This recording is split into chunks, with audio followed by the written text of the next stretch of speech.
Welcome to Around the Kinky Campfire. Grab a seat, pour a drink, and let's turn up the heat. This is the podcast where we explore the wild, wonderful, and sometimes wicked world of kink, BDSM, and alternative lifestyles. Whether you're a seasoned player, a curious newbie, or just here for the stories, we've got something for you. Join us on Thursdays on your favorite podcast platform as we share experiences, dive into deep discussions, and may even spark a little fire of your own.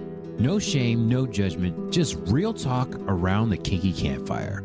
Let's get lit.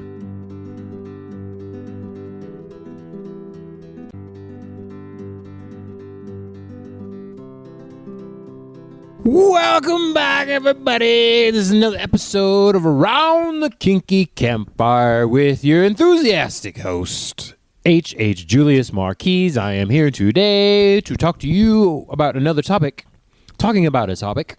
And before we get into that, because y'all know how it goes, but before we get into the topic, you know we have to talk about something else. And that something else is what I'm drinking. Off screen, not sponsored. I have another Berry Monkey fruited sour triple from the Victory Brewing Company. Berry Monkey, so it's like raspberries. We're going to assume on the can, a 9.5 ABV percentage. And we'll get right into the ASMR 30 seconds here in 3, 2, 1, off camera. You just have to assume I'm drinking. Oh, there's the can real quick before the algorithm gets me. Them stupid bots. Okay. So here we go. That's more for the YouTube than anything else. Here we go. We have a topic that I want to talk to, and we will see if Julius makes it through topic before my time runs out. And you all know that we are an alternative relationship podcast. We talk about the kinky, the non-monogamy, the queer, and sometimes the geek. All those different types of relationships, surrounding it and not surrounding it, and peripherals and all those different kind of things. And I like to nerd out a little bit. So once again, we're going to talk about a topic and get right into the nerdy bits. And I will put the video that inspired it from the YouTubes in the description below. Hopefully I remember. I think I did that in the last couple of episodes, but we'll see. But today's topic is relationship types. So I got 6 types of relationships. Probably not limited to these 2. If you put relationship types in the Googler, it's like, what is all this? So I just kind of made notes from this video because I liked what it was saying, and I've heard a couple of these things multiple times in multiple different places, but not in this context. So I like how they put this in this video, and I just want to talk to them and see how it relates to the alternative side, which is what we talk about on Around the Kinky Campfire. New episodes on Thursday, and Friday we have video episodes on the YouTubes. Links in the intro and the outro. Okay, here we go. So we have 6 types. We are talking about karmic, narcissistic, parasitic, twin flames, soulmates, and the catalyst. So those words really don't mean anything for the most part. I mean, a couple of them kind of mean something, but I'm going to break them down for you so it makes it a little bit more sense, because that's what Julius does. Okay, the lights are on and behind me, by the way, right in front of my flag. Hey, demisexual. Okay, get right into it. Let's see here. You never lay next to someone watching them sleep and ever wonder, how the hell did I end up here? Yes, I do. I don't know about y'all. I'm very self-aware, and I do ask myself these questions all the time, because like most adults, we all have that 8-year-old middle schooler still inside of us. That sounded weird. Okay, so let me back up a little bit and try that again. So most of us are motivated by our younger selves. This is all internal, by the way, metaphorical. But we all have a character within us that represents our inner child. Usually, the experts say that it's about 8 years old is where we go back to when we have an insecure feeling, basically just a bad feeling. We feel bad about ourselves. We don't have a lot of confidence. It's because our little scarred 8-year-old self is still within us, and we have to play to that a lot. And I know from my 8-year-old self, even now into my 40s, almost well into my 40s, sadly, almost heavily into my 40s. Ugh.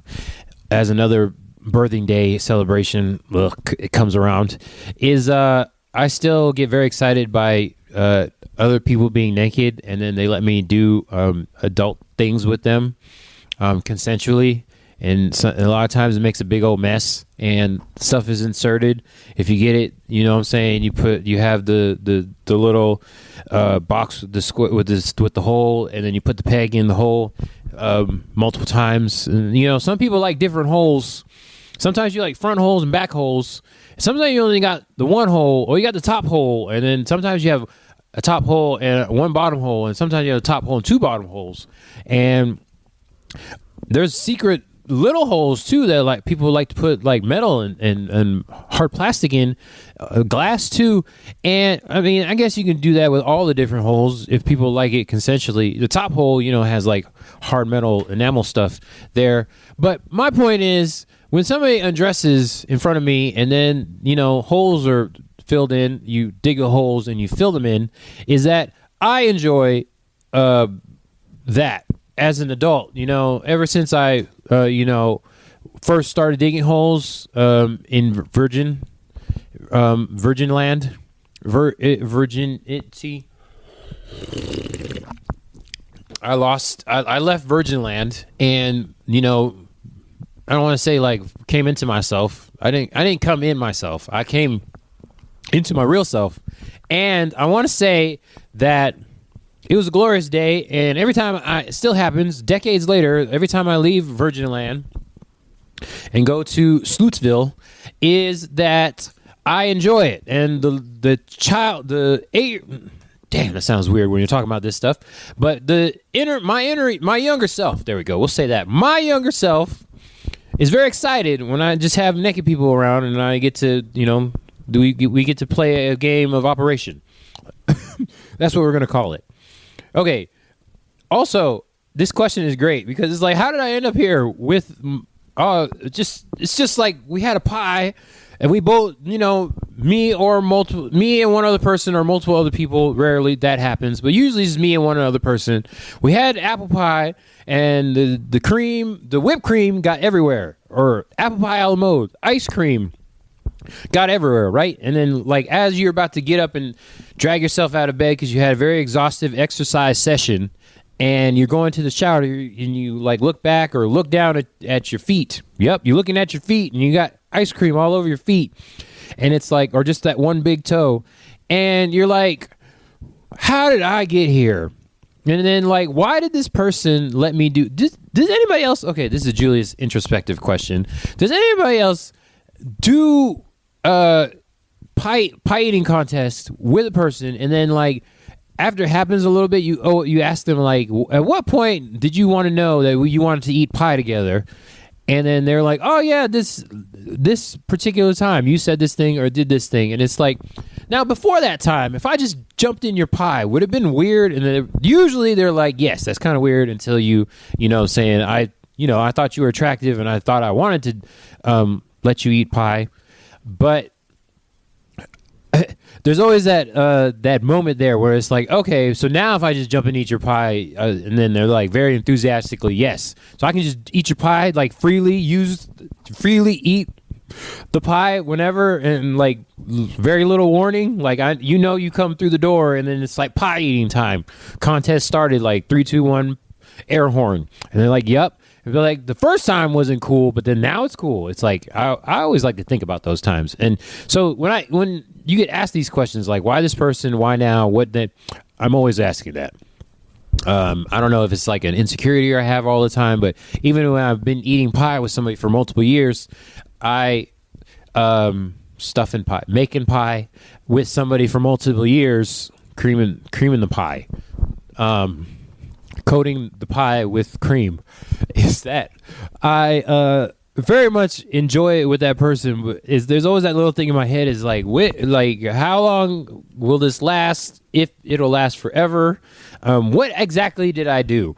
I think that's one of my neurospicy things is I lose track of time, and I'm like, man, this person enjoys my presence. So it's like, why me? Why them? What happened exactly?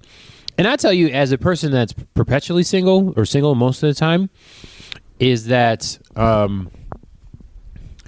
I end up, you just end up talking to a lot of people or not talking, get ghosted, whatever. When you contact people, usually on the apps, And then very rarely in real life, it's like, what made you choose to respond back to my initial invitation? Accept the friend request, to respond to the message. I'm always curious about that because I try to change it up per person, not just because I copy and paste, which is something I used to do decades ago. And it's like you try to, but it's not super crazy. Basically, it's like you look at their profile, whatever app it's on, and you try to make a comment like, oh, I like that too. Or red is great for you on your head and on your feet. That kind of thing. Or, oh, you like trails? I like trails and nature as well. You try to find something to spark off a conversation, basically a conversation starter. Not everybody replies. So I'm glad when it happens, but I always wonder what it is exactly. And it's always a bunch of different, there's nothing like concise. Except for I have not sent a dick pic. I've never sent a dick pic. I know that's one thing that comes up on a regular basis. If somebody sees my profile where dicks are allowed, is that I don't have dick pics, and then there's nobody has dick pics of me out there. So that's one thing I got going for me, I guess. I don't understand it. Leave it at that. Okay. So, according to this video, is what happens is we don't actually fall in love. We kind of choose people. I would want to make a whole video on the whole falling in love, finding love thing because it's kind of stupid. You don't like search for love. That whole love at first sight is kind of a dumb concept as far as I'm concerned because you have to like meet somebody where they are at that present time and then together choose if you want to work on your specific relationships together, either independently or together. So it's always a work in progress. You're never going to find somebody that just checks all of your boxes right off the bat. Plus, it's like you have different experiences between the two of you. You both arrived at the same place at the same time, either in real life or online, whatever it is, however you got into contact with each other. But you had all these millions of things happen before you got to that point. So it is asinine to think that right off the bat, you're going to have everything worked out and you never have a discussion, argument, disagreement, whatever you decide to call it, from that point forward. You have to be able to work through your ups and downs together, especially the downs. If you can work through some downs, I'm telling you right now, there's going to be a whole lot of in and out going on if that is your thing. Pie making. So, yeah, work on yourself, and then the people that are a good partner quality will be attracted to you rather than trying to search for something. You're never going to find what you're looking for. It's just be prepared at that point in time to receive the blessing. Christian stuff. Receive the blessing when the opportunity arises and presents itself. So yeah, there's a lot of little bit of fluff in here. So try to get all of that out of there. Okay, so let's get down into the actual part of this thing. We're already halfway. I done talked away too much. Okay, so first one, let's see here. First one is karmic. So we have the karmic attraction bond. So it's intoxicating, obsessive, and toxic chemistry. So that's the karmic descriptors. You might meet them and go boom. That's that love at first sight bull crap that I was talking about before. Instant electricity. Now I will say I've felt the electricity a couple times, even online, because at this point, I don't want to say it's perfected, but I know what responses I'm looking for when I contact somebody, because 99% of the time is me contacting somebody else. It's very rare when somebody contacts me first. Just how life rolls, I guess. I mean, I know the reasons, but there's a bunch of them. But anyways, walking into a room randomly and then sparks fly. I've had that happen maybe twice in my life. Ooh. Off-camera hydration. So I get the whole karmic bond thing. I want to talk more, but we're running out of time, so I'm not going to be able to talk about this a whole lot. So this is what they're talking about, karmic bond. Love at first sight, fire bolts, lightning bolts, all those different things.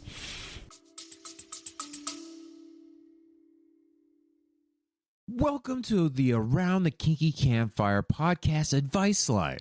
Got a burning question about kink, BDSM, relationships, and or navigating the wild world of alternative lifestyles? You've come to the right place. Whether you're looking for guidance, reassurance, or just a nudge in the right direction, we're here to help. judgment-free and with a dash of kinky wisdom.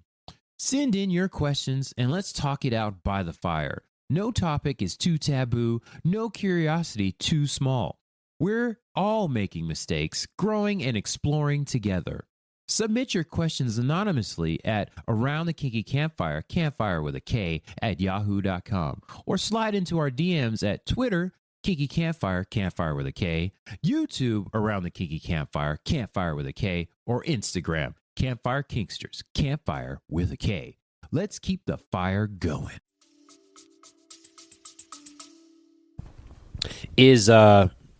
Yeah. Yeah, so good. Okay, here's the trap, though. The highs, it's addictive. The lows, it's devastating. Yeah, that. So basically, it's a push-pull dynamic.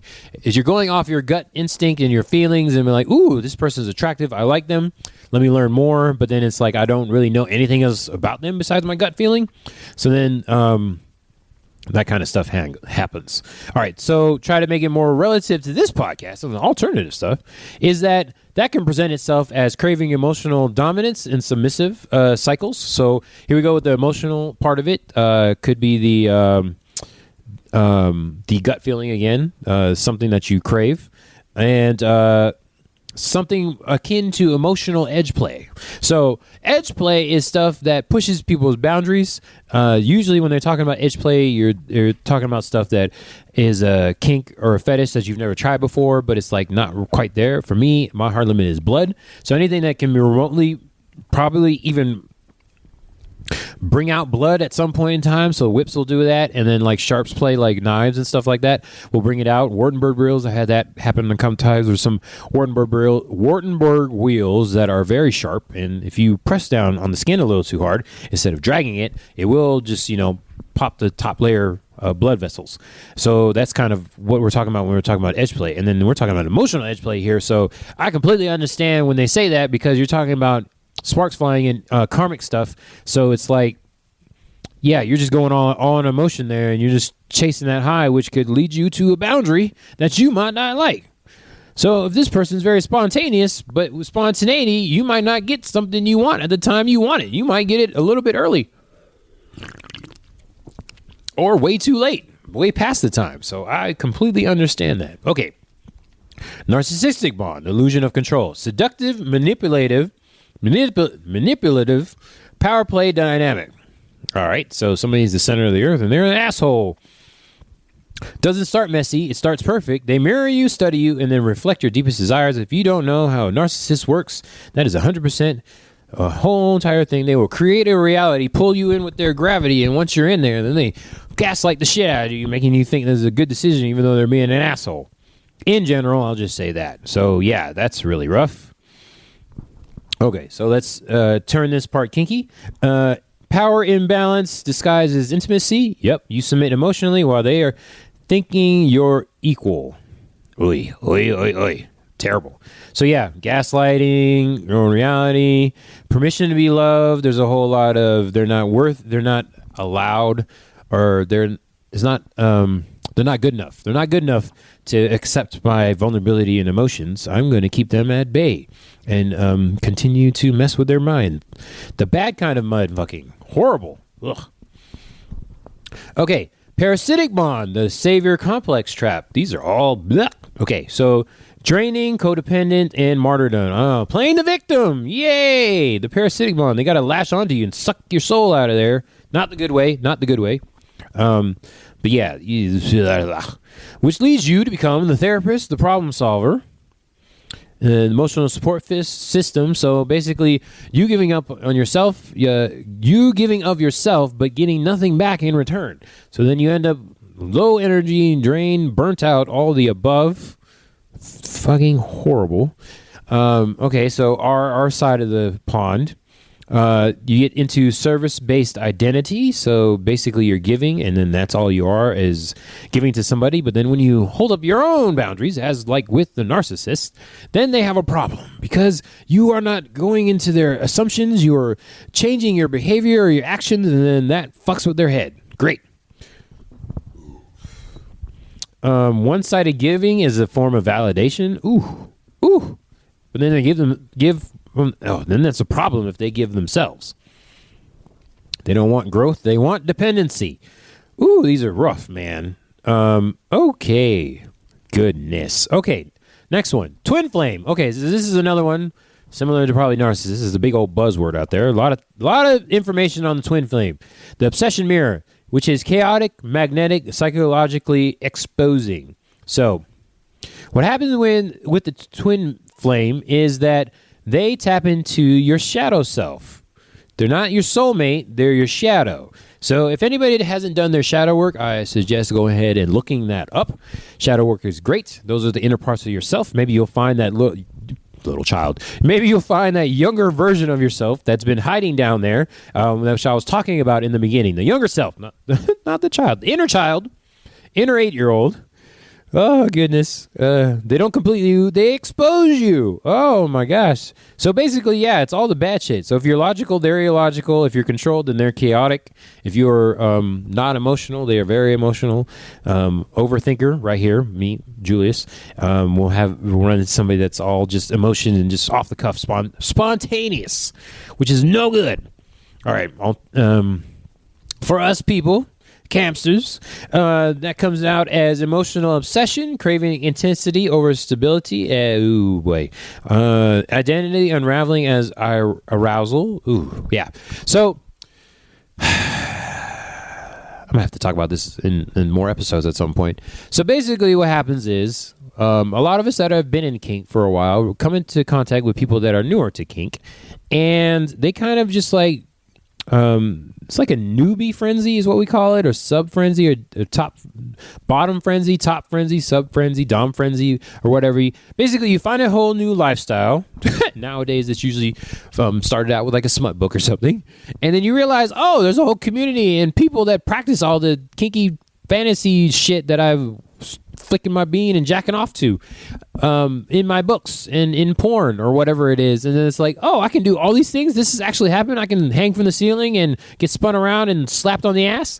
And it's like, yeah, you can do that. And they want to try everything. It's like, do whatever you want to me. Oh, that is a huge red flag. Red flag. It's, oh, yeah, that's the kind of thing that we're talking about there with the shadow, because it's basically your opposite. As far as this, the twin flame is what they're talking about here. So yeah, that's something to look out for. Twin flame, overly enthusiastic for chaos. It's no good. Okay, getting towards the end here. Second to last, pretty much, we have the soulmate. They love the love that feels too calm. So we're coming back up the mountain here. Because it doesn't feel like chaos. It feels like peace, grounded, safe, deeply intimate, which is what I like. Goodness. Ooh. Peace instead of adrenaline, clarity instead of confusion, fight, flight goes from that into rest and digest. So, hopefully, I hope everybody ends up finding this at some kind of point. A soulmate, somebody that just calms you down, doesn't spin you up like a bunch of asshole, narcissistic, parasitic people. And then they just kind of compliment you. And it's like safe space. Safe space. Okay, that's what we want. No anxiety, no guessing games, no emotional roller coaster. Hey, it's an improv game. Safety, understanding, and flow. So that is what we want to see from a soulmate. And I would argue it doesn't have to be like a permanent thing. Okay, so when you're talking about soulmate, it's not like the regular societal term, which is stupid. Basically, somebody that brings you peace, doesn't judge you, and then wants to go along with most of your things. I know there's debates on how attraction is developed. Is it common activities, or is it just like a inner peace type of thing? I'm a fan of all of it. So as many times we can hit those check boxes as possible, it'd be great. And also it's like, hopefully you guys can resolve conflicts pretty easily, or at least have a plan for it when it happens. That'd be great. Somebody that wants to talk about that would be amazing. Hey, let's look up the Gottman method and check that out. Okay. Lastly, we have the catalyst, the one who wakes you up. Explosive, transformative, temporary. Gotta speak fast because I'm running out of time. They disrupt everything. Identity, habits, and comfort zones. Yeah, y'all campsters know what I like to say. Julius doesn't like that comfort zone bull crap. Get comfortable being uncomfortable. That's great. Get them bad habits out of there in the first place. If you're looking for somebody, usually you're single or poly, and you're talking to somebody new. Why would you keep doing those bad things that kept you out of relationships this whole entire time? So that's why we have the catalyst. It's great. Changes all of it, blows it up, flips the table. And alternatively, awakening suppressed desires. Oh, yeah, I like doing that. Breaking internal rules is great. These that supposed to bullcrap that we all been socially conditioned to based on our gender, whatever. And then liberation energy. So non-judgmental area. You can talk about all your kinky shit right here with Julius, even if I'm not your partner, but especially if you're my partner, you can talk about all that stuff. Judgment-free zone. If you want to do backflips onto something and get something up your ass, I'm totally down with that. Okay. So, let's see here. Some things you can say as I wrap up is... the love you keep chasing is the love you haven't given yourself. Totally didn't read that. I came up with that. No, I didn't. I totally read that. You weren't unlucky in love. You were unconscious in your pattern. So hopefully that woke you up and you realize you didn't waste your time before. It was all a learning lesson. And oh my God, the reason why I like this so much is because, like most people, I wasn't taught any of this crap. I had to learn about it through just getting in relationships. So I didn't even realize there were different relationship types, my orientation, all the communication styles. Why do you think I started this podcast? Learned all this stuff through hard times, and I'm sharing it with all of y'all because I want you to know I wasn't taught how to talk and comfort a partner. I didn't realize what venting was or being vulnerable. Talking about emotions with somebody. I just tried to play it cool because that's what I was taught from my friends who were the same age I was. Because I was not taught this from anybody else. Role model, parental figure, all that crap. So I hope that's somewhat helpful. I know I had to run through those types a little bit too quick, but hopefully my anecdotal stuff helped you out. But please, ask me questions. Hit me up on the emails. Hit me up on the Instagrams, YouTubes. Let me know in the comments below that you have questions about all this stuff. I love talking about this, especially if it's like experiential diagnosing or whatever. I can just make up stuff and then have a whole episode of stuff I made up or grab from the Reddits. I got a good one this week about relationship anarchy, and Julius loves that. Go ahead and check out the relationship anarchy class that I taught as well. And excuse the poor quality and sound, but it was in there. And then you might see some little clips about the class. And hopefully y'all check out the long form version. That's it. Catch us next week with another episode of Around the Kinky Campfire on Thursdays around noon Eastern. And the video episodes on Friday around noon Eastern on the YouTubes. That's it. I'm H.H. Julius Marquise, or just Julius if you're less fancy. The enthusiastic host here. I think I used that one already. I believe we were on S's, and I forgot it. But we'll see about that next time. For now, hello.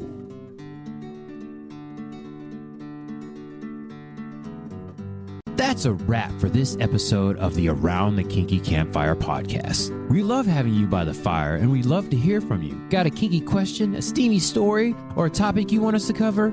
Slide into our DMs and send us a message at Around the Kinky Campfire, campfire with a K, at yahoo.com. Don't forget to subscribe, rate, and review wherever you're listening. Your support helps keep the flames burning and the conversations flowing. Follow us on Twitter, Kinky Campfire, Campfire with a K, YouTube, Around the Kinky Campfire, Campfire with a K, or Instagram, Campfire Kinksters, Campfire with a K. To stay in the loop, join the community and keep the kink alive between episodes on Thursdays. Until next time, stay safe, stay sexy, and keep that fire burning.